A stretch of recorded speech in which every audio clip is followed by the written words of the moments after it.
again, we are born into these things that this is the way that we've always done it. And that's, the government, pay your taxes, work 4 jobs, it's like keep up with the Jones. It's all of these things that we've been born into. And so we are waking up from the spells because the planets are literally breaking the spells. And we are waking up to our individual needs and our individual truth. And this is something that I think is so important, is that there's the truth and there's what's truly meant for me. Welcome to the Weekly Transit. Interviews and conversations from an astrological lens. There's nothing more fascinating to me about this earth than the people who inhabit it. My mission is to create deep, vulnerable, and open conversations that invite our unique guests to share the arc of their ever-evolving journey through life, in the hope that their stories inspire and resonate with you, our listeners. I'm your host, Scott Tajarian. What is up? Welcome to the Weekly Transit. I am here back with Ricci King. This is Ricci's third time on the show. Love having Ricci here to just, discuss all things astrology. And we are going to talk about all these planets that have been shifting into new signs. Like we've got, of course, Pluto and Aquarius. That happened a bit ago. But Neptune and Saturn transited into Aries a couple months ago. And then we just had Jupiter transit into Cancer. And on July 7th, Uranus is transiting into Gemini. Not to mention, the nodal shift that happened last year in 2024. So there's just been a lot of shifting of energy, Ricci, and so I'm excited to have you back on. I'm so happy to be here again. I've just been thinking about this all week, and there's so much happening, and I was like, I just can't wait to talk with you about it. Especially like I mentioned to you, the podcast for last week was it really hit me like emotionally. How so? While just talking about your choice of words and talking about our, individual algorithms shifting, and it resonated at such a deep level with me because I am definitely going through a shift in my algorithm, Yes. and I think that for people that have, just even the beginning level of knowledge of astrology, can relate to that, because algorithm is such a it's such a part of our lives now. Yes, because right? Social media is such a part of our lives. Yes. And so the way that you phrased it and the wording that you used, it was so relatable. It was, it was so relatable. And it was like, I was thinking, and you talked about this too, and it's like when you, I'm in a group text with my daughters, and so they'll send me something from TikTok. They'll send, put a link in the group thing, and I'll click on it, and it's something ridiculous, of course, always. And then all of a sudden, I'm getting, things on that topic. Yeah. And so I was relating to that, but it's like that's kind of what's happening with me right now, and personally. And I know for all of my clients as well. Like we are in new energy. Yes. We are in new energy. Nobody alive has ever experienced Neptune in Aries before. And no, exactly. Yeah, right? Exactly. And most of us, or not most of us, but I mean, most of for myself and most of my clients, we had never experienced Uranus in Taurus before. And now we're going to experience Uranus in Gemini, which we've never experienced before. Yes. None of us have experienced Pluto in Aquarius before. At the 3rd degree, we had a little taste of it last year in the 0 We've to had 2 degrees. 2023, 2024. We got right. We had little snaps, not but to this point. Yeah. But the degrees, that's what really changed. There's every degree has a different assignment, is what I am being shown. Yes. And so Pluto at 3 degrees is not like Pluto at 0, 1, or 2 degrees. There's a different assignment. What is the assignment? Well, in degree theory, the 3rd degree is a Gemini degree. So the 3rd degree of any sign has a Gemini overlay. And so what are we seeing? We're with, the Gemini theme, decentralized media. We're seeing, like, I was really thinking about this last week because, now I can't think of his name, but a very well-known, very well-respected journalist with ABC was just terminated for something that he said about Stephen Miller. Oh my gosh, I can't think of his name. Let me see if Moran. I can find it. His last name is Moran, I think. See if you can pull it up. Anyway, he was, so he has immediately gone to Substack and is starting, he's doing he's like, oh, I'm still in the game. Terry Moran. Yeah. Yes. So he said Stephen Miller was evil and ABC terminated him. Wow. And so ABC is going to get canceled. A lot of people are not going to watch it. But that's a very Pluto at 3 degrees kind of thing that's happening. We're seeing Katie Couric has her own channel. We're seeing all of these journalists. Dan Rather has his Dan own Rather. thing too. Dan Rather's been still around. He's still interviewing people. He's got his own channel. And he's still doing exactly. It happened with what's his name? What's the guy on the right? Tucker Carlson. Carlson. He got fired from, or let go from Fox, and now he's doing his own thing.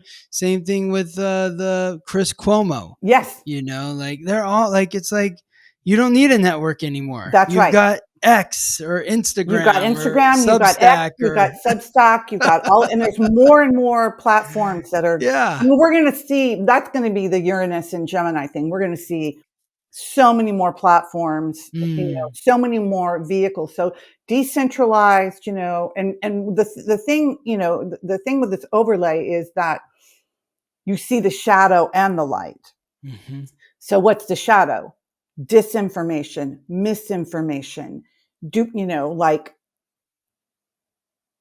just all of the wild things that funny thing about that though is when not to insult the mainstream media, but it's like when you think about all the misinformation. Oh, please insult the mainstream media. Yes, let's do that. Because we're not going to get fired.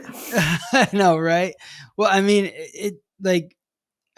they're the first propagators of disinformation, propaganda. But that's the thing is but with Pluto in at that 3 degrees, we are seeing, it's breaking the spell.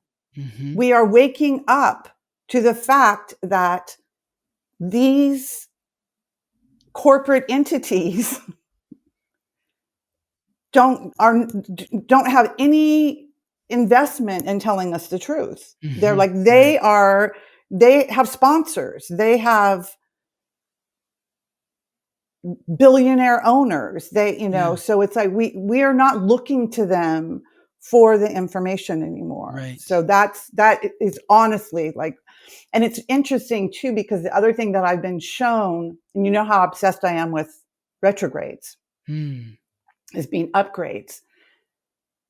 The assignment during the retrograde is where the planet spends, the degree where it spends the most time.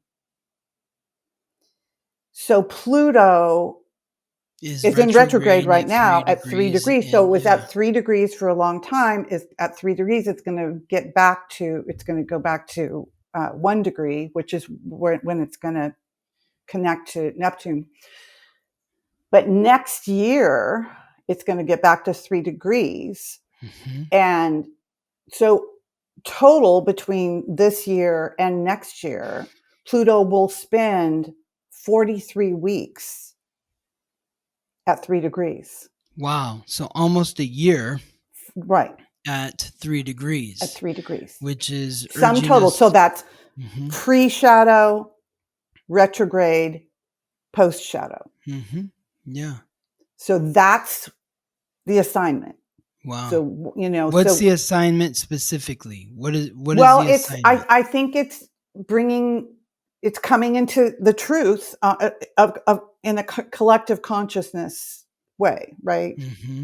And we see that. I mean, we're seeing a lot of division, but we're also seeing. I mean, one of the things that keeps talking about the algorithm. One of the things that keeps coming up on my TikTok, and I don't know why, but it's people who voted for Trump posting how they regret voting for Trump, and they didn't think that it was going to be like this.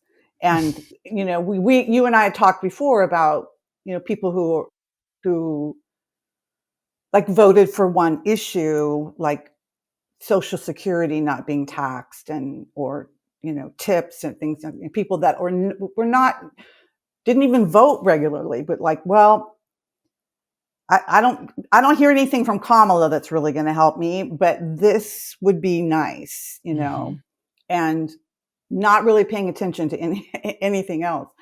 And so, but there's a lot of that going on. And then there's a lot of people that are just, seeing the corruption on all sides. Like there are no sides. Well, isn't that what Saturn and Aries is? Yes. Is really pushing us towards, is like, Saturn and Aries sextiling Pluto and Aquarius. Yes. And so it's like, Saturn's the authority. So it's like Aries is the self. Yes. So taking responsibility for yourself. Yes. What is 1 degree? What is that associated? That's an Aries degree. So Saturn is in Aries at 1 degree. Right. Just sitting there at 1 degree. Right. It doesn't get to 2. That's where the retrograde is happening, is at 1 degree. So that's that critical degree that you're talking about. Yes. Like for Pluto, it's 3 degrees in Aquarius. Yes. For Saturn, it's 1 degree in Aries. So the assignment there is quite clear. Yes. It's, are you willing to take responsibility for yourself? Right. Can you take responsibility? And so many people, I think, are wanting to hold the authority accountable. Right. And it's like, the more attention you pay to the authority, the more power they have. Yes. It's about focusing on yourself. It's sovereignty. This is all so gorgeous that I mean, I have goosebumps, 100 times a day as I'm having conversations with clients and friends and with myself about how we spent, 18 months in the North Node in Aries and the South Node in Libra, having all of these karmic lessons in sovereignty and authenticity and authority and understanding that, we have to put our oxygen mask on first, and seeing where in our lives we are codependent, and just, all of that. And it's been such a incredible journey. The universe sent me so many clients who were in their nodal return. during that time. Wow. And it was so fascinating, to really engage with them and really, through them, really understand what was, happening, in preparation for this. Like that was perfect. Chiron in Aries, that's been like, that's another degree thing that we may want to talk about. It's very personal to me, but that assignment was very, very much about that axis, that the polarity, and how the opposing signs, they have I always think of them in a Venn diagram. They have a commonality. They have a they're like twins. They're the same, but they're opposite. They're different sides of the coin. But there's a like Virgo and Pisces. It's discernment and healing. That's the what's in the center there. It is all about relationship. Our relationship to ourself, belonging to ourself, Aries, knowing ourself before we engage in relating to someone else. So not bending ourselves into a pretzel to be what somebody else wants us to be, but to be who we are and to attract the person that wants us as we are. All of this Aries energy in collaboration in a sextile with Pluto is going to bring us into our sovereignty so we can show up for the collective. Yes, because if you're not being yourself, if you're not being authentic in who you are, then you're not really contributing to the collective in the way that you can. Your gifts, exactly. gifts. Yeah. The collective needs your unique gifts. Yes. I think about you all the time when I'm talking about this with my clients, because, you talk about there's no one is going to have your chart, your code, your gifts, your unique you. Yep. For another 26,000 years. And that is so really important for us to embody that we are all imperfect in a perfect way. We are perfectly imperfect. We didn't come here to be perfect. We came here to be whole. And you are perfect. Be our purpose. Because you're exactly who you're supposed to be. Exactly. It's when you start saying that you're not perfect, you're saying that because you're judging yourself against someone else. Right. But but in our cultural description of perfection, that's what I'm talking about. Exactly. We are perfect, but not by any kind of, comparison. That's what it is. It's comparison. Yes. Yeah. When you're comparing yourself to someone else, then you think that you're flawed. Exactly. But you're not. Exactly. If you just focus on yourself and recognize that you have unique gifts, and sometimes, the real reason why I say people are perfect is because you're giving the person that you're connecting to an experience about themselves that they can only see through you. Whether that experience is good, bad, or ugly, it's giving some insight there. Yes. And so, yes. Yeah. So in these early degrees, the other thing about Saturn that really has me gobsmacked is the way that Venus and Saturn were hanging out before Venus moved into Aries really caught my attention. And the fact that like Mercury, retrograded back into Pisces, but did not go back to that Pisces eclipse point from last September. Venus did. And Saturn will too.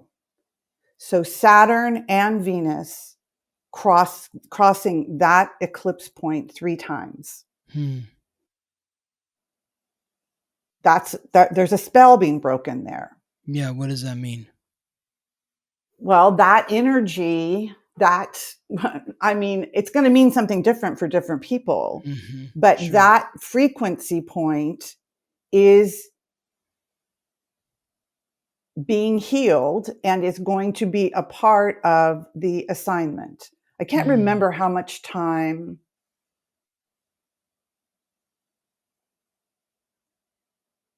Saturn spins there. I should have brought my notes. Spins where? At that degree point. Saturn is going to go back to 25 degrees and 9 minutes. So the how 25 long does degree it point spend at 25 degrees in Pisces?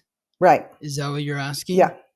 So let me look here. So let's go back to... I have it written all down in a journal. I think it's... So Saturn moved to 25 degrees initially this time around. That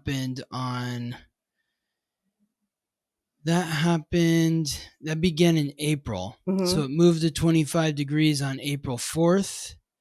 And it was at 25 degrees until April 13th. So that was 9 days. And then it goes back there.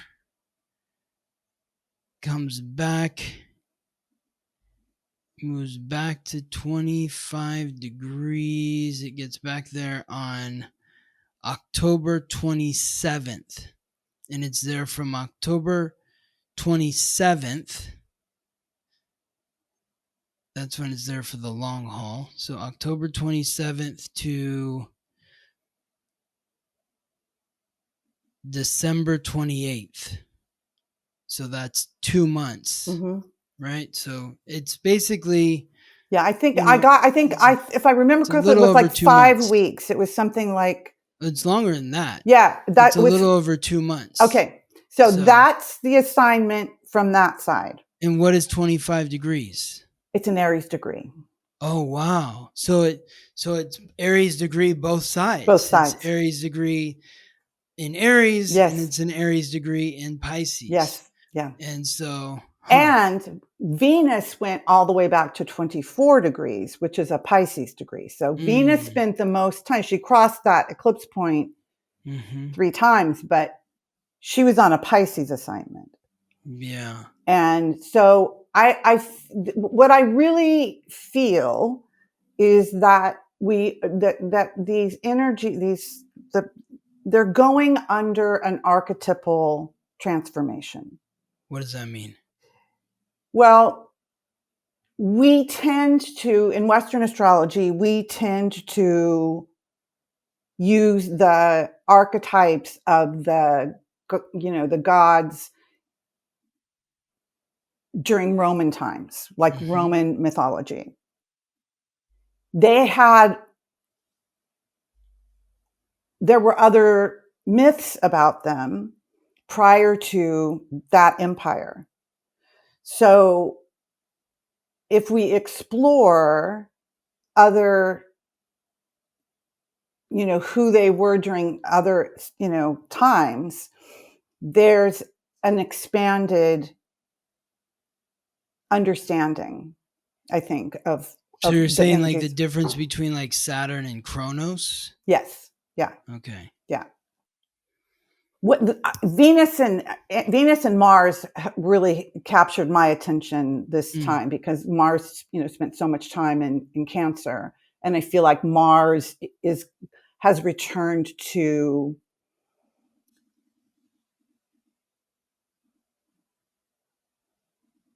it's more Etruscan identity.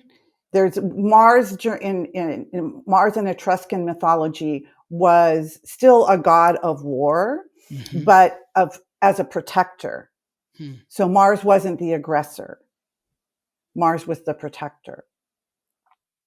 And that's the sense that I get now. And that's why I kind of feel like I really feel like that's the Mars that I'm seeing in Los Angeles as people are trying to block ICE from, abducting immigrants and filling the streets. And that feels very much like a different Mars, right?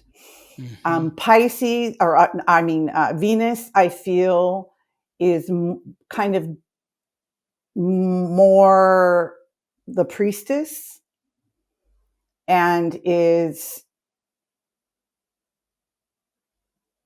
spent a lot of time with Black Moon Lilith last fall, and the South Node, and like all of the, they were all kind of hanging out, all of the asteroids, and we're hanging out with Black Moon Lilith in the South Node, and I feel like there is this more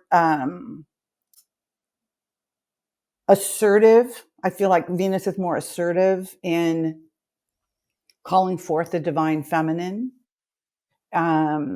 So yeah, that's just what I'm talking about. The archetypes are,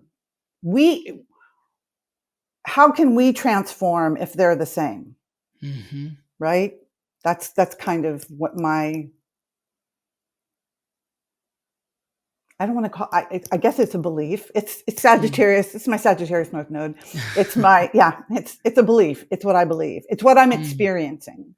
It's what I'm experiencing. And so Saturn, with this transit, and so there's still the Pisces vibe there. And I feel like Saturn is like, I keep saying Saturn is like Dumbledore. The new Saturn is Dumbledore. It's a wizard. It's a compassionate, empathetic wizard, still, holding us accountable, still about, one of the things when you were talking about Saturn, I was like, this is what we're experiencing now is like reality. Like it's very in your face reality. And still people are asleep and can't grasp it, But I think I feel like Saturn is, I feel like I'm always defending Saturn. I feel like I'm always sticking up for Saturn, but I do love Saturn. I really love Saturn because I see what Saturn's done for me. I see. So, yeah. Go ahead. What has Saturn done for you? Saturn is, like, it's the mastery thing. It's like, you're not ready yet. So would you say that Saturn in Aries is about self-mastery? Absolutely. Self-governance, self-mastery, self-awareness. And in relationship with this relationship that for the next 2.5 years, it's going to be, well, it's going to fly. It's eventually going to fly past Neptune, and right now is the time when it's connecting to Neptune the strongest. Yes, and yeah. So Neptune Neptune is illusion. Yeah. And so there's like a disillusionment in terms of authority. I think that's part of what's happening right now, or people are disillusioned by authority figures. So, I think it's important for us collectively to remember that this is about reimagining yourself as the authority. Yes. Not as, I don't like this one person in this authoritative position, so I'm going to put someone else there. Right. That's not I don't think that's what we're being called to do. Right. I think we're being called to take responsibility for ourselves so that we can reimagine what life is like when we are responsible for ourselves, when we are holding ourselves accountable, and we're not looking outside of ourselves for answers. We're looking at ourselves in the mirror and say, if this is what I want, then this is what I have to do.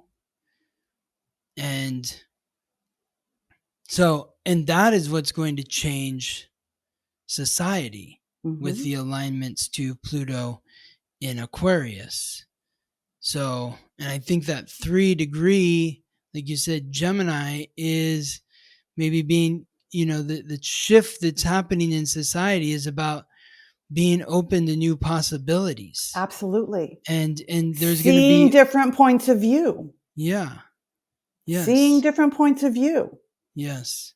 It's like we talked about, and I was it the first or the second podcast that I did with you. We talked about, I think it was the last one, about a shared value, like one shared value coming together with one shared purpose. Yeah. Okay, maybe we don't have anything else in common, but we have this purpose. Let's come together and make this happen. And I think we're going to be seeing a lot more of that. It's going to be less of this. If you don't agree with everything that I agree with, if you are not, a born again Christian and go to this church and shop at this store and wear this brand, or, it's really going to be like, we're going to be much more productive. Yes. Unfortunately, I think what's being propagated out there though is more division. That's going to come first. So I think, that's, I guess if we're going to be concerned about these transits right now, there's a lot of tension that might, because for those and you also have to bring in Jupiter, all the whole month of June is squaring Neptune and Saturn. Yeah. So, Jupiter is the planetary ruler of Sagittarius, which is the sign of truth. So I look at Jupiter in Cancer, which Cancer represents the past, is can you take an honest look at your past? Yes. And can you reconcile and bring justice for your past? Can you forgive yourself from your past? Can you take responsibility for your past? I feel like there's a lot of tension here. Then by the time Uranus transits into Gemini in early July, by then Jupiter has loosened the square on Saturn and Neptune. And I feel like all the pressure that has built up in June is going to maybe pop in July. And absolutely, and you might see people, acting in a way that you've never seen people behaving before. Because because they've never experienced Uranus and Gemini. Yeah, exactly. I'm going to be one of those people. The last time it was there was World War II. I'm going to be one of those people. There are people out there that have experienced it. They're in their 80s. Yeah. So if you're not in your 80s, then you've never experienced Uranus in Gemini. But the last time Uranus was in Gemini was during World War II. And so, yeah. And now, Uranus isn't even in Gemini yet, and we are already seeing. Well, right now, this past weekend, Uranus was squaring Mars in Leo. Right. So you've got the planet of revolution in the fixed Earth sign, Taurus, squaring off with the god of war in the fixed fire sign, Leo. Yeah. There's real tension around the expression of your heart, what you desire, and your reality. Right. And Jupiter's squaring Saturn tomorrow. Well, now. Month. Month. Exactly. Yeah, it's all Saturn. Month, but it's exact tomorrow. So okay. Yeah. The word is volatile. Yeah. That's the word that keeps, everything.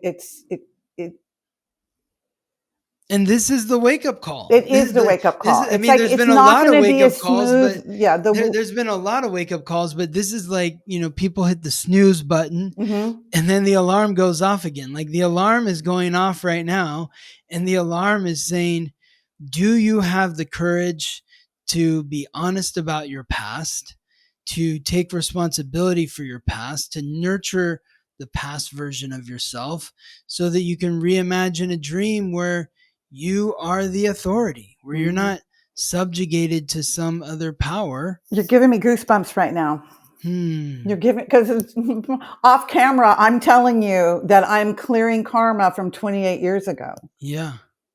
I am holding myself, I am being shown my part. I am being shown where that pattern is in my life right now.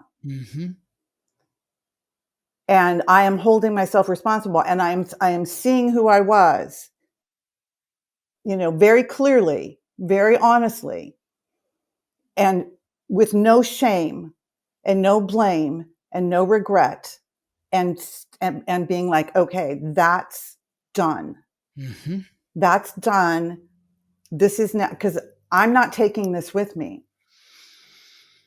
Exactly. I'm not taking this with me. And I think that that's really a gift of Aries, and which I have not done well with Aries energy throughout my life. I don't have any planets in Aries.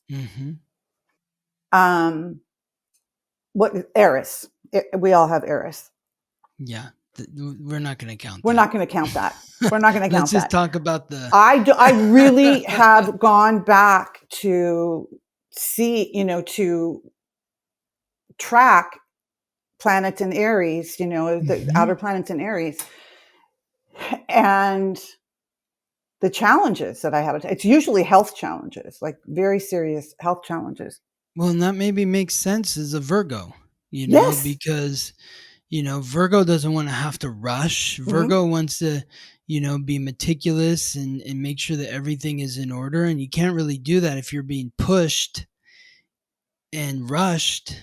But I also have a Chiron at 0 degrees of Aquarius. So that's always, these early degrees. Sorry, I got a gnat. These early degrees of Aries are activating my Chiron, which my progressed Chiron is at 1 degree of Aquarius. Yeah. So, and then, we get further along in Aries, and my ascendant is at 18 degrees. So, it is a huge growth time for me. And I love it now because I know it's like, it's not random that's happening to you. You understand why. So different clear experiences you're having. It's so clear. so clear. Yeah. When I just remembered something that I meant to tell you at the beginning before we were on camera. I will remember it now to tell you when we're off camera. That is related to 28 years ago. Okay. It's very the progressed chart and all of that kind of stuff. Just such gorgeous tools to make sense of it. And once we can make sense of what's happening, it takes all the fear away. So that's one of the most important things that I think that I want to share today is use this information to make sense of things, make sense of what's going on in your life, make sense of how you're feeling, make sense of what's falling apart, because you have to let it fall apart. And it's easier to let things fall apart when it makes sense. Totally. So right now we're seeing the collapse of the empire that we thought was, infinite. And we chose to be here at this time. We chose to be here at this time.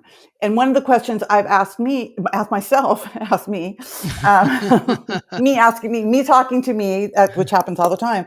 And that's like, what do I want to salvage? And there's nothing worth salvaging. I'm ready. I am ready. It makes sense to me to just let go. Well, and that's what Neptune does. Yes. I mean, Neptune has been transiting through Pisces since 2011, 2012. It finally moved into Aries. It's going to go back to Pisces for a bit, but when Neptune transits through Aries, like historically, it dissolves, structures, governments and religions, and because people start thinking about themselves more than, but on the flip side of that, you can get maybe part of what we have right now, where there's this idealism, where it's like, this is what I believe and I'm willing to die for it. I'm willing to kill for it. Yeah. And that is what historically happens with Neptune in Aries. Like when you think back to like the Civil War, when people were willing to die over a belief that they could own other people.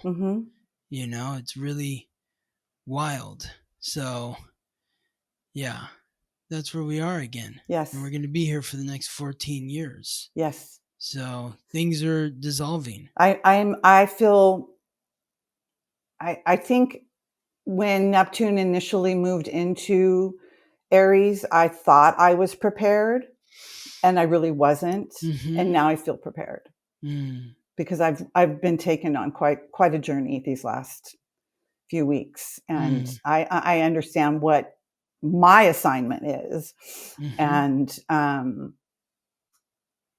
there's a lot of letting go. There's a lot of things that I'm just releasing, and because it makes sense. And I know that I'm making way for something else that is, on a higher plane. And that's where Neptune comes in again. Yeah. It's about that faith. Yes. Faith that I'm going to let go of this because I know something's better. Well, how do you know? I believe. Know. I just it's a feeling. I can't explain it, I just know. And so, but that Neptune connects us to our intuition too. Yes. It's that inner knowing. It's that divinity. It can, I mean, it's like, I love I love talking about the 12th house, and I love talking about, Neptune and Pisces, and because it's where we come undone to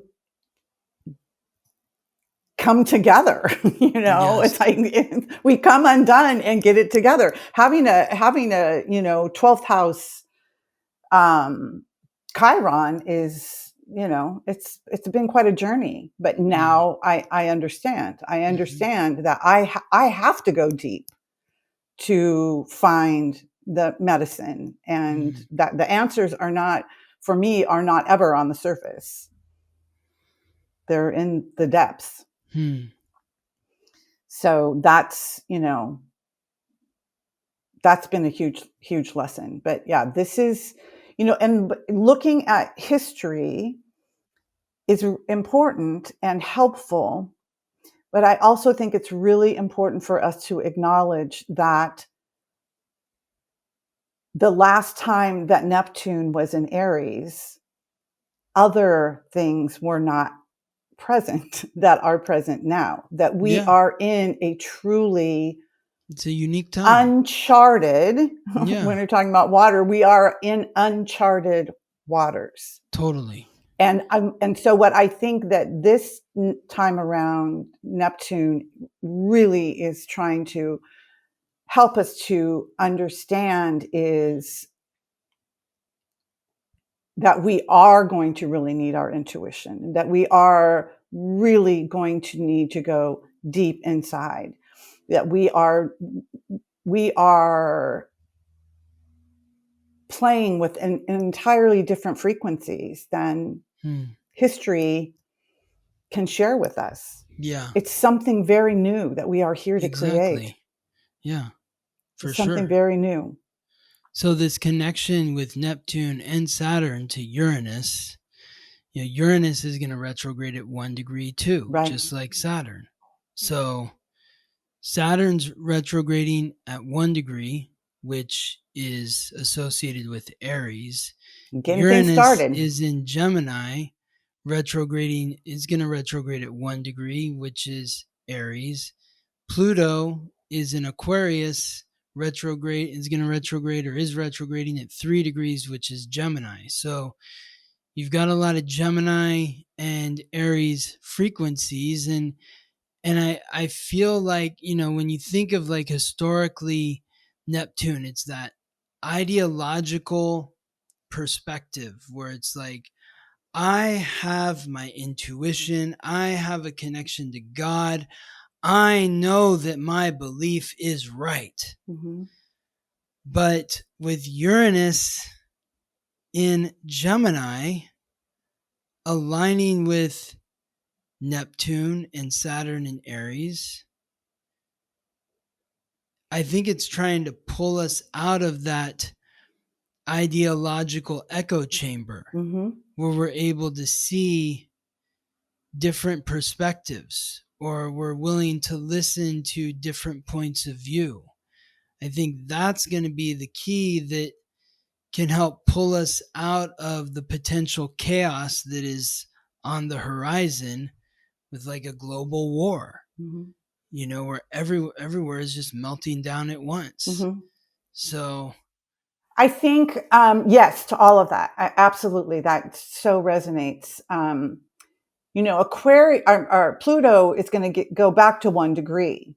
And then Aquarius. It's going to be at 1 degree too. So that's going to be and it's going to be at Aries 1 degree again. when it sextiles exactly with Neptune in August, I think, right? I think that's when the exact is. Obviously they're in a 2 degree orb. They're having a conversation, but that's what they're talking about now, what's going to happen then. Like, it's like there's a Gemini conversation. Pluto's doing all the talking. So this is how it's going to go down from August 4th. August 4th is when Uranus, Neptune, and Saturn are all going to be at 1 degree. Mm-hmm. Pluto's going to be at 2. And then by the time we get to August 21st, Pluto, Neptune, and Uranus will all be at 1 degree. Saturn will be at 0 degrees. So, I mean, so 0 degrees of Aries is a point of creation. Is that Pisces again? 0 degree? 0 degrees of Aries is an Aries degree, but it's a point of creation. So Aries 1 degree is 0 of Aries and 1? is a point of leadership. So Aries is 0 and 1. Both those degrees are Aries? Yes. Yes. What's 2? Is that Taurus? Okay. Yeah. So because Neptune's retrograding at 2 degrees in Aries, that's where that begins. Yes. So it's like reimagining your values. It's values. It is going to affect reimagining money, agriculture, resources. We're really going to be re-examining resources. How are we resourced, right?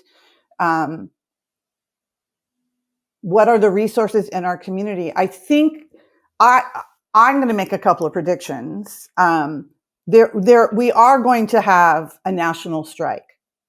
What kind? People just not going to like France. If we look at the French know how to have a revolution. You don't go to work. We're not shopping. We're not buying. We're like, you're taking turns in your neighborhood.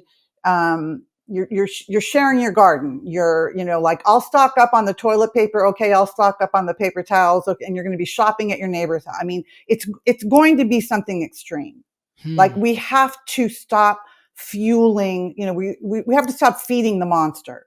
Mm-hmm. And that's the only way that, corporations are slowly starting to speak out. Like one of the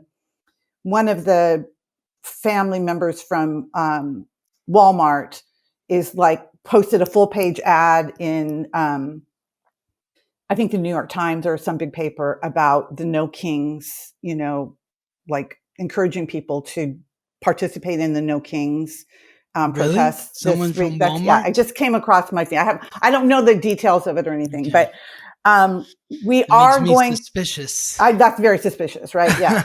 But we are going to see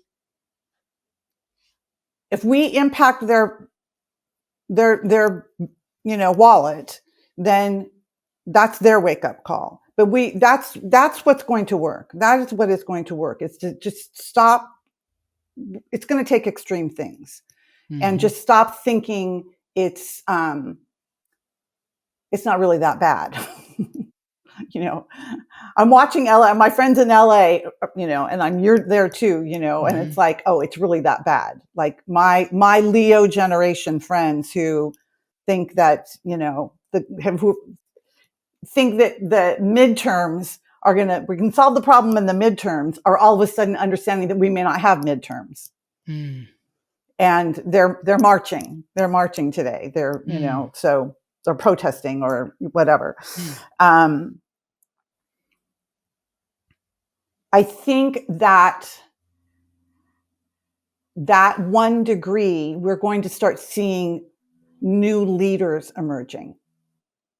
See, here's the interesting thing to me, because if, this protest is about, first of all, the protest is called Not My King. No kings. No kings. That's a very Aquarius statement, with Pluto transiting through Aquarius. It's also happening when Mars is transiting through the last few degrees of Leo, which is the sign of the king.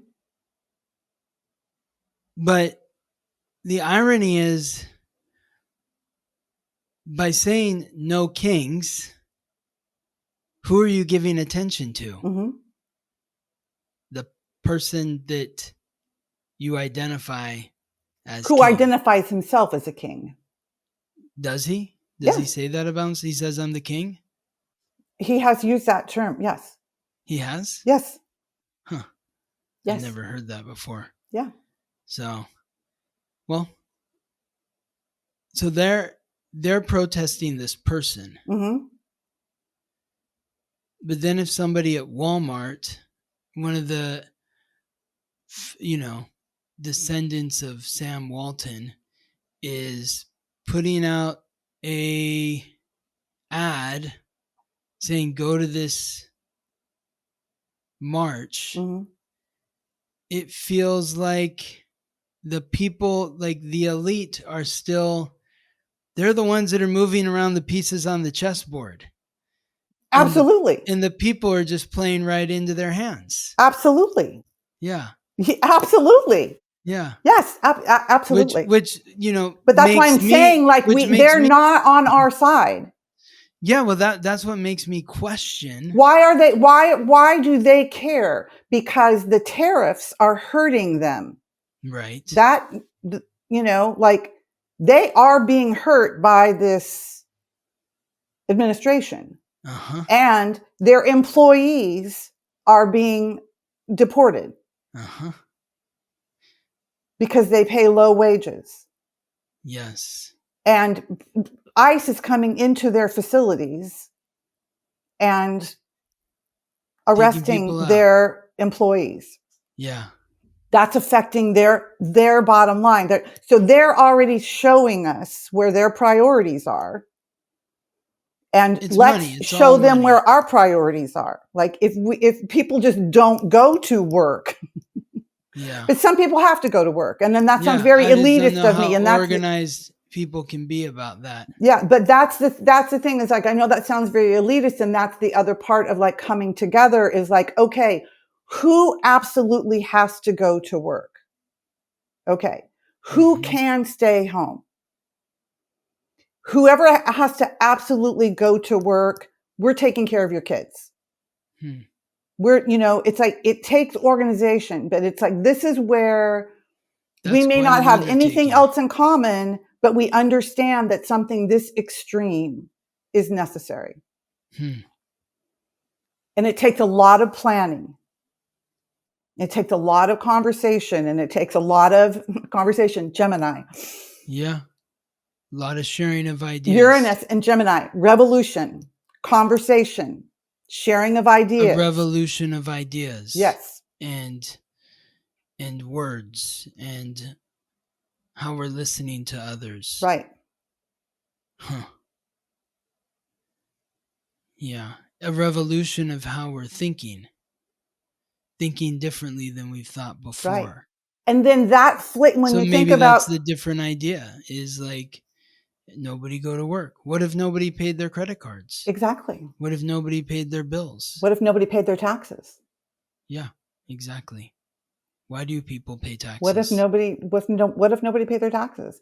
Why do people pay these taxes? are the things that people are, but these are the spells that we're under. It's like, yeah, we are born into, this is the way that we've always done it, and we never question it. And with Uranus in Gemini, we are going to be questioning everything. Yes. Everything is up for scrutiny. Everything is up for, what is keeping me from my liberation? What is keeping me from my authenticity? What is keeping me from moving forward? What is keeping me from building a better future? That's going to be, and with all of the interaction, we're going to have everything in all of these things in air and fire, and then Jupiter in Cancer being like really putting us through the opportunity to really examine nurturance, nourishment, care. Where are we not getting it? Why are we not getting it? It's our homeland. We're fighting for our homeland. Like my kids keep, talking about, getting our passports, and I'm like, where am I going to go? Yeah, exactly. Like y'all can, yeah, but where am I? No, I'm staying. Yeah. Exactly. And I came here for a reason. Yeah. Yeah. I didn't come here to just let fascism, be, because whatever happens here is, and it's already spilling out everywhere else. Where are we going to go? There's nowhere to hide. This is my community. This is where I'm going to be. And I think that's where it really comes into play is, self-governance is, this is how we do things in my town, in my neighborhood. And people have to come to an agreement there that is separate from any type of authoritarian rule. It's, I don't know.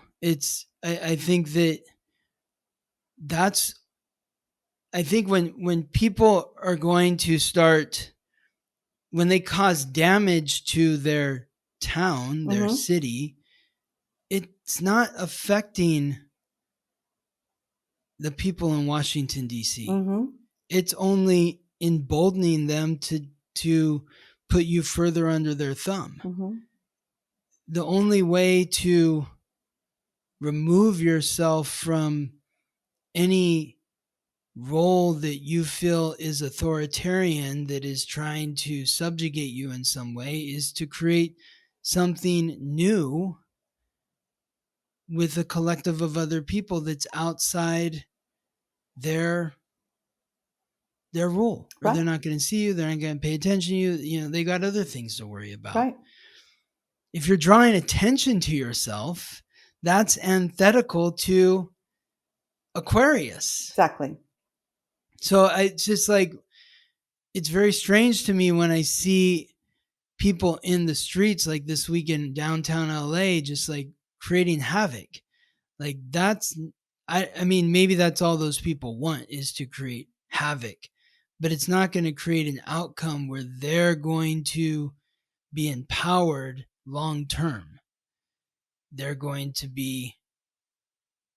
bring the authority down upon them in a way that they don't want. I think that I think that what energetically, what's happening with that is that we are being shown, some of these things, like, we don't know why we're compelled to do something. We just know that we have to do it.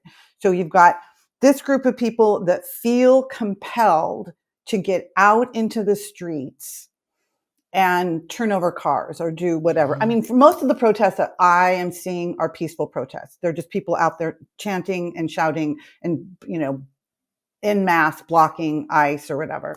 But of course, there's going to be violence too. That's Mars and Uranus. There's a breaking point, right? Mm-hmm. But people are compelled, and that being compelled to do that, what is the reaction to that? Is to send in the United States military. Exactly. The United States military. Yes. That is supposed to be the protector right. of U.S. citizens. So we've got this situation of Pluto with that Gemini overlay showing us the truth about our Constitution and our constitutional rights. Yeah. What about it's being violated in some way? The United States military is not supposed to arrest citizens. Yeah. That's not what it's here for. Yeah, exactly. It's supposed to protect them. And supposedly that's what the police is supposed to do. Exactly. So why is anyone surprised about this? Exactly. We've militarized our police. We have militarized our police. Yes. And they are not enough. We are going to call in the National Guard, United States Marines. Now, there are a lot of, this is another thing on my algorithm on TikTok, is a lot of veterans saying they don't like this, coming out and reminding active duty of their oath. Well, and that's what it's going to have to come down to. Right. I mean, it's going to have to come down to people I don't envy the people in these positions. I'm glad I'm not in this position. But the people that swore an oath to be a police officer or a National Guards person or a military, whatever branch you want to choose, they're going to have to decide if they want to follow the orders that they're given. I mean, if they decide to follow those orders may be to attack the people that they were sworn to protect. Right. But they don't have to, they're not showing their badge numbers. ICE is out there with masks on. They're, somebody can grab somebody off the street, masked. A lot of them are in street clothes. They're in civilian attire. They don't have to show any identification. It sounds like they're kidnapping people. They are kidnapping people. Yeah. That's an abduction. Yeah, exactly. That is an abduction. In the United States, if you are here without permission, let's also mention, if you are here on stolen land that we stole, and we now tell you can't be on, there's a process, and it's not kidnapping. But again, do you see what the Democrats are voting for ICE? What are they doing? They're supporting ICE. They're supporting. Yes. Why is anyone surprised by that? But that's exactly, so that's what I'm saying. All of Does anyone remember Barack Obama? All of this is culminating. Yeah. The deporter in chief? Yes, exactly. I mean, my God. That's what they do. So that's why, that's why this is front and center. This has happened. We've got these people that are being compelled by this energy, these people that are responding with it, so we can see the truth. Well, this is the interesting thing astrologically, because from my perspective, the main difference between Donald Trump and Barack Obama is Donald Trump is not shy or or trying to hide what he does. He's not trying to pretend that he's anything other than who he is. Whereas like Barack Obama would come out and, like this great humanitarian. At the same time, when I was working in a restaurant, there was this really nice guy. He was a dishwasher. I worked at this restaurant for like 4 years, and I saw this guy move up from being a dishwasher to a pastry chef, and didn't speak a word of English, hardly any English. He's from Guatemala. His name was Odo. And, one day I stopped seeing him. Mm. I was like, what? Where's Odo? I haven't seen Odo in a long time. Like, it's been like a week. Like, he's there. He's here every day. That's the other funny thing is like, I always hear wealthy people, talk about how hard they work. I'm like, yeah, okay. Like no one works harder than Felipe or Arturo, like they work 7 days a week, and 1 day off means they're only working one job, 8 hours instead of 16. Well, Odo is one of those guys, and he just wasn't there anymore. And I was like, what happened to him? I asked the other Latino guys that I worked with, and like, oh, he got sent back. I was like, what happened? Why? And they said, well, his car was stolen. And whoever stole his car went and committed some crimes.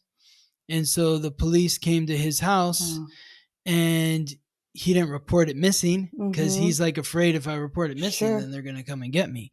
Well, they found out who the car belonged to, and they came to his house where he lived with his wife and children. I think he had another wife and children in Guatemala too. But they sent him back. And that was in Los Angeles, in California, when Barack Obama was president. Where were people upset about that? No, everything's fine then. Right. But because this is the amazing thing about Trump is his Mars at 26 degrees in Leo squares Algol, the demon star. And because he's so brash about what he's doing, he's creating upheaval that now people are finally paying attention. I just want people to understand. I thought his midheaven was I thought it was his midheaven that was at 24 degrees Taurus. Square Algol. His Mars is at 26 degrees in the 12th house, squaring Algol in Taurus. So, I just want people to really, like, my concern is, and this is where you get into that herd mentality of Aquarius, where like people think Trump is the problem. And it's like, he's a puppet. No, he is just doing what they've always done. He's just doing it more brashly than anyone else. Right.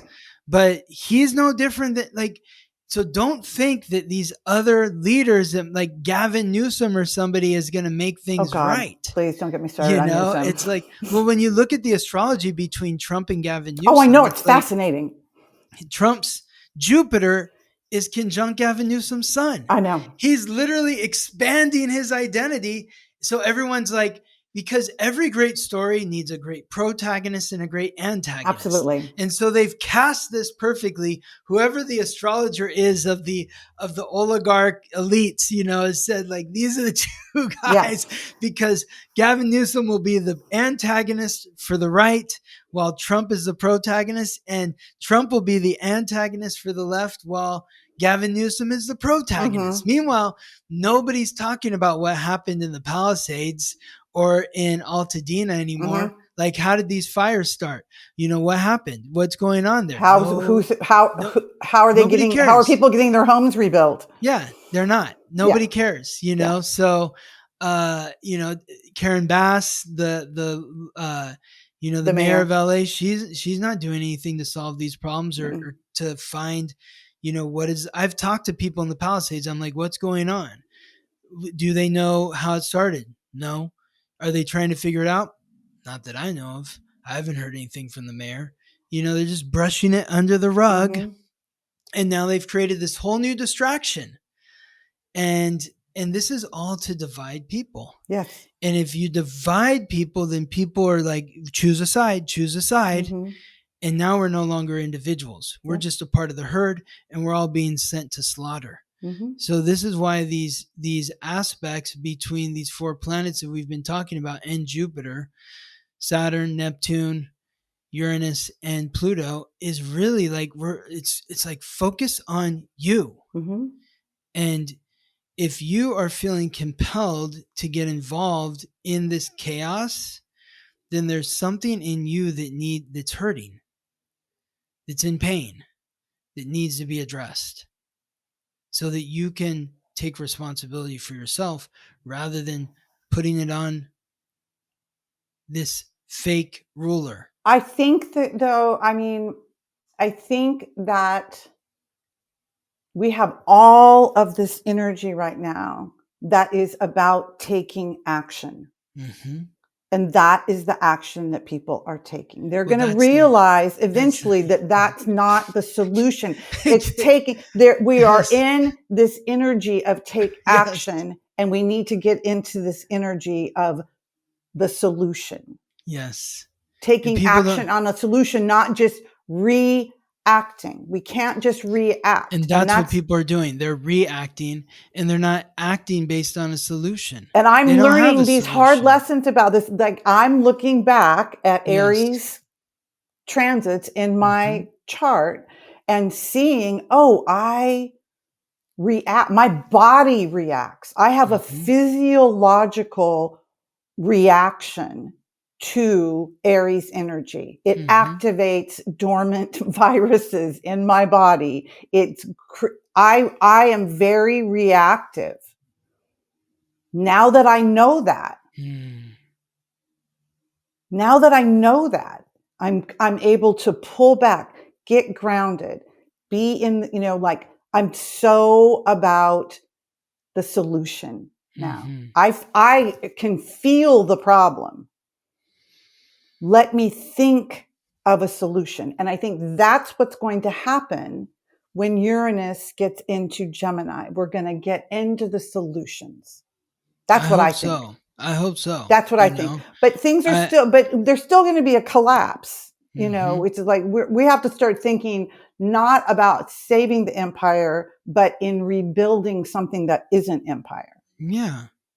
Something that's really about for the people. Exactly. It's for the people. Exactly. Where it's about treating people decently. We need something that is more egalitarian. We are moving away from hierarchy. And I think that this is where Saturn is changing, because Saturn is about hierarchy. And I think that this is also a part of this transit through Pisces, spending all that time at that Aries degree, that 25 degrees Aries. It's about taking action. But it's divine action. The action is within. It is within. It's about how are you going to change your life? We are divinely resourced, and we have to return to that, because we have been, again, we are born into these things that this is the way that we've always done it. And that's, the government, pay your taxes, work 4 jobs, it's like keep up with the Jones. It's all of these things that we've been born into. And so we are waking up from the spells, because the planets are literally breaking the spells. And we are waking up to our individual needs and our individual truth. And this is something that I think is so important, is that there's the truth, and there's what's truly meant for me. What's truly meant for me is very different than what's truly meant for my neighbor, or for you, or for my daughter. Absolutely. So this is pursuing what is divinely, truly meant for me. And helping us with that is the North Node in Pisces. How so? Well, it's that leaning into the divine. Trusting, and leaning into trusting, faith and leaning into something you can't see. We've got Virgo over here. It's the practical. It's the scene. It's the, details. I don't need to know the details. Right. I don't need to know the details right now. I just know I need to get the fuck out of this situation. Well, I think that, I'll figure out the details later. You hit the nail on the head, because the only way that we are going to reimagine the collective is if we stop joining the same tired groups that are already there. Right. Meaning the left or the right. Right. We have to focus on, like you said, what is true for me. When I can come to terms with what is true for me, and I can take responsibility for what it means to be me, that's when the divinity really shines its light within you. Absolutely. And you start attracting people. That's when we become magnets. Yes, exactly. As opposed to you chasing I need to be a part of this group because they're the right group for me. It's like, no. The group should find you.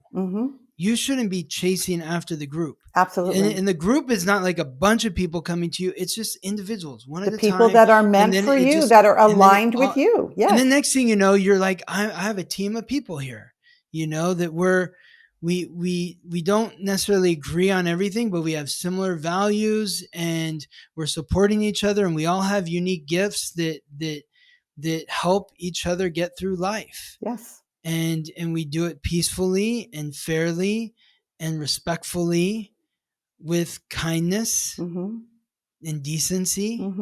And that's what it's about. Kindness and decency. So novel. Well, that's what Jupiter in novel. Cancer is bringing. But that's what, yes, absolutely. And I think that the agenda that we have to, like I keep thinking about what my agenda is, and that's what has separated me from a lot of the people that I used to try to fit in with, and it's harmony, peace, love. That's it. That's my agenda. How do I get more harmony in my life? How do I bring more love into my life? More peace. Like I am not, I mean,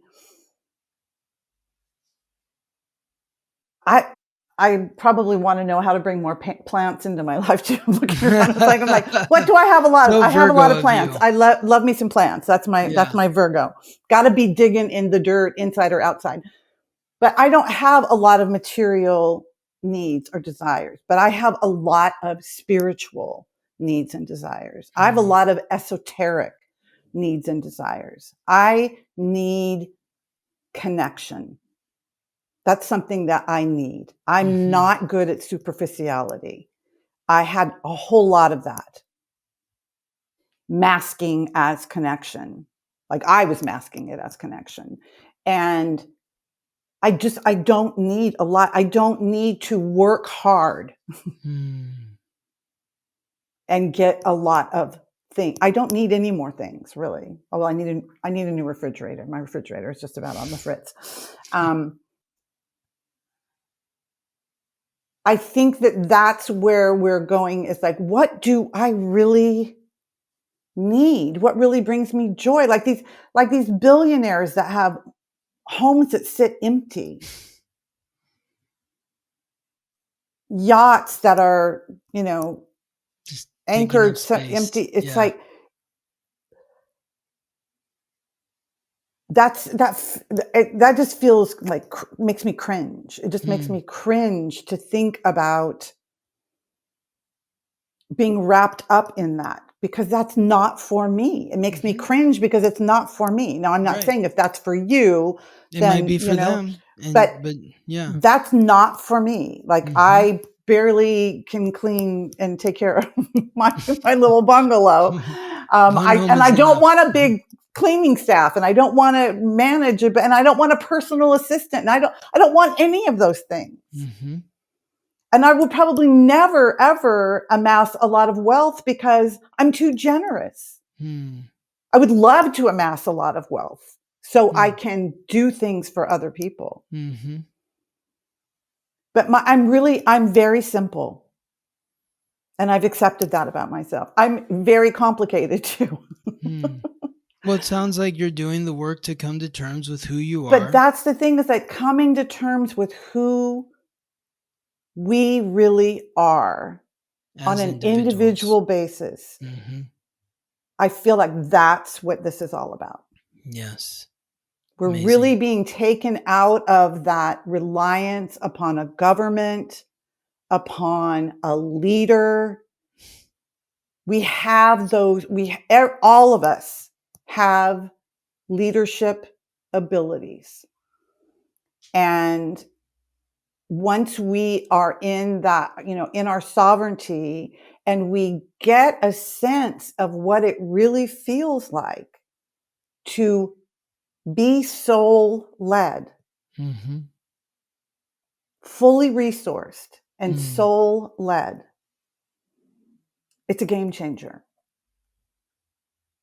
It's a game changer. Leaning into my soul, trusting my soul, giving up the need to know, and leaning into the trust, North Node in Sagittarius, has been just such a profound experience. But everyone has that. Everyone has their treasure map. Everyone wrote their code on the other side. And we are teaching them how to access that code and how to implement it, how to understand it, how to vibrate with it. It's a frequency. Every degree is its own frequency. A Virgo at 6 degrees, Virgo sun at 6 degrees of Virgo is not a Virgo sun at 24 degrees of Virgo. You're at a different frequency. Yep. God help the Virgo at 6 degrees, because that's a Virgo degree. That's a double Virgo. Double Virgo. That's a Virgo. That's Virgo. So, yeah, as long as the whole primal triad's not in Virgo, it's fine. So that's what, that's what I'm really feeling more and more called to. Like, this is what we're here to do. Amazing. If you can make sense of yourself, yeah, then everything makes sense. You can figure out the rest. Everything makes sense. We keep trying to make sense of everything, and we don't know ourselves. That's backwards. Exactly. But that's the spell. I love that. That's one of the spells. It's like, make sense of yourself. That's step one. That's it. Yeah. That is the gorgeous thing about Aries, is it is that healthy selfishness, that, that's the spell that to be selfish is bad. But there is a healthy selfishness that it's putting your oxygen mask on first. You can't do anything for anyone else. How can you help someone else know themselves and you don't know yourself? Right. It's like going to a cardiologist that smokes. Right. Yeah. Going to an oncologist that smokes. One time I was at a dinner party early in my astrology awakening, and there was some celebrities there, and my friend is friends with these different celebrities, and one of them's like a comedian, and they found out I was an astrologer, and they're asking me all these questions, and somebody was like, well, what are your signs? And the guy who's a comedian was like, he doesn't know. Wouldn't that be funny if he said, I don't know? And that's sort of the thing. Like, if you're an astrologer who's telling everybody else about all their astrology, but you don't know your own chart, right? How can you do that? Right. So So I had to learn my own chart how can you first. not know the signs and not only, but the degrees and the houses and I had to learn my chart yeah. in order to talk to other people about their chart. Yes. Yeah. So Yeah. It was funny though. Yeah. I was like, oh, that'd be a funny comeback. I just keep knowing my chart too.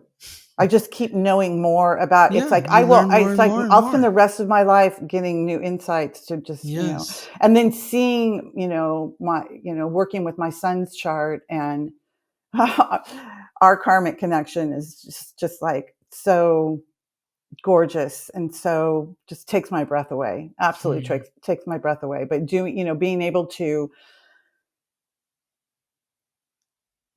look at my children's charts and know what they need from me right now. Mm-hmm. And also being able to say whether I can provide what they need. Like I am not resourced for you right now.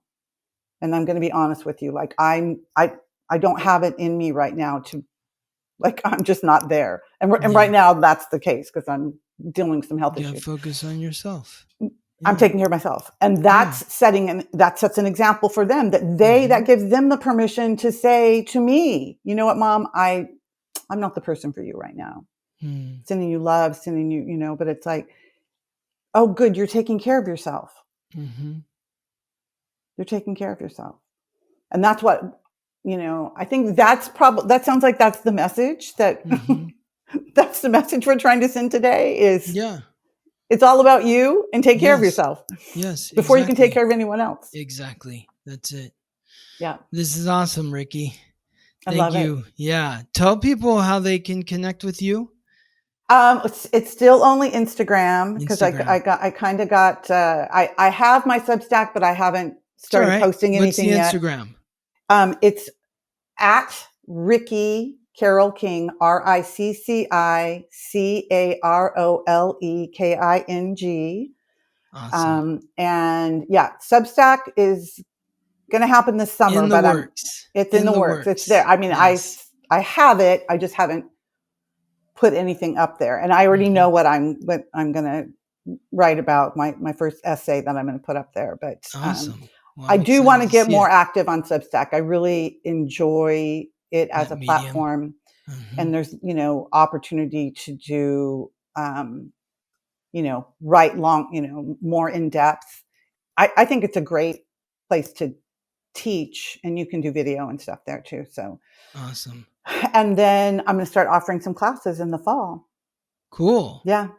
Very good. Is there any sort of, do you know what the classes are going to entail? I really want to, I have a class. I've written a curriculum for the North Node, South Node. And so that may be the first one. It feels so important to me right now because of what I'm going through personally. And I have a class on, that I'm currently, a course that I'm working on the degrees. And working with the degrees and really understanding the frequency, especially for the transiting planets, really understanding what the assignment is for a planet with the outer planets when they're, and really leaning into that frequency and understanding it, harnessing it. And then I have a course that I've created for the houses for people to understand the house placements. So amazing. 3 courses so far. And probably when the weather starts turning crummy in Seattle, I'll start launching those. And they're going to be super affordable. I want to make them like for everyone. Amazing. Yeah. I'm even going to do a couple of like free things. I have a couple of free things that I want to do. So yeah, I feel like I'm really stepping into my, your North my Node teacher, Sagittarius. My teacher. Yeah. I'm really stepping into my wizardess. Era. Feeling very called with that progressed sun, feeling very, very called. So, and I think that I just really had to clear some of this karma that's being taken care of right now so I could move forward. And I'm so glad that I didn't do things in the timeline that try to force things into the timeline that I had, because I really would have been setting myself up for failure. Totally. Yeah. So no need to stress yourself out. No. Yes. Not doing that. not doing that stuff anymore. The world is trying to do that for me. Exactly. But yeah. They're trying to do that for everyone. Yes. So yeah. Yeah. Well, So. always great to see you, Ricky. Thank you. It's just such an And to honor to connect talk with to you. you Yes. and to explore these things with your audience. And I just, yeah, it's really an honor. I love it. Thank you, Ricky. All We'll right. have you back again, and I'll look can't forward to our wait. next discussion. All right. I always look forward to it. Thank you for listening to the Weekly Transit, interviews and conversations from an astrological lens. This episode was produced by me, Scott Tajarian. Music written by Ben Leinbach from Listen Deep by Amber Herzog-Lyman. If you're interested in being a guest on the Weekly Transit, you can email me at scott@theweeklytransit.com. Wishing you all the best as you ride the planetary waves.